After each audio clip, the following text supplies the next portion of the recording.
Charlize Theron stars in Atomic Blonde, directed by David Leitch, John Wick, and based on the graphic novel The Coldest City by Anthony Johnston and Sam Hart, and the Atomic Blonde ending explained how she double-crossed everyone.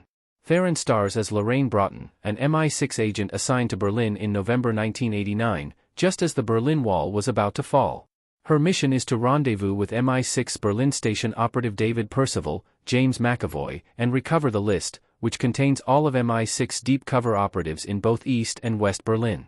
Atomic Blonde showcases Theron's incredibly visceral prowess as an action hero and Leitch's inventive, bloody set pieces. However, the actual plot of Atomic Blonde may leave viewers confused between all the fight and chase sequences that increase in ferocity as the movie wears on. To help understand exactly what happened when Atomic Blonde ended, the movie left a trail of clues to uncover the method to the madness of this film's twisty spy game. What happens in the Atomic Blonde ending? Percival betrays MI6 and Broughton kills him. When Atomic Blonde begins, a Soviet assassin named Bogdan Johannes Johannesson murders an MI6 agent named James Gassiagine, Sam Hargrave. Bogdan then steals a special watch that contains a list of MI6 operatives on both sides of the Berlin Wall. The list also has something extra special wanted by MI6, the identity of Satchel, a double agent selling secrets to the Russians and who betrayed Gassiagine. The British sent agent Lorraine Broughton to Berlin to recover the list and assassinate Satchel. As soon as she lands in West Berlin, Broughton's cover is blown.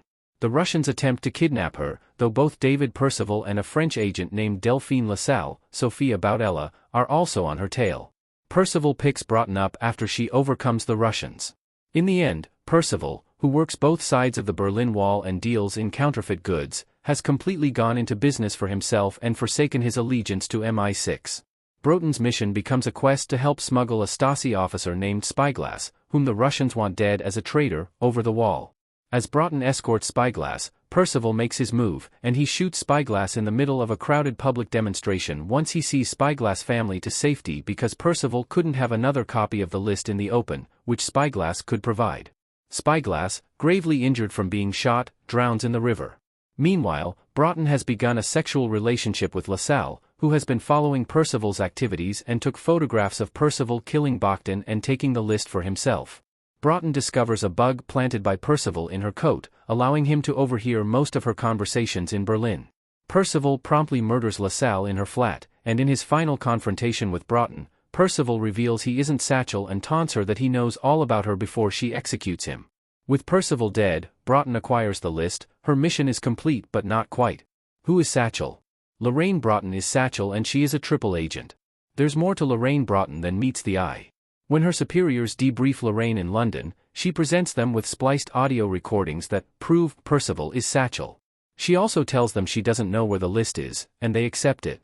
However, in the film's final sequence, Broughton travels to Paris in a new disguise and meets with Bremovich, Roland Mahler, a Russian agent who earlier tried to pick up Broughton at a restaurant before Lassalle saves her.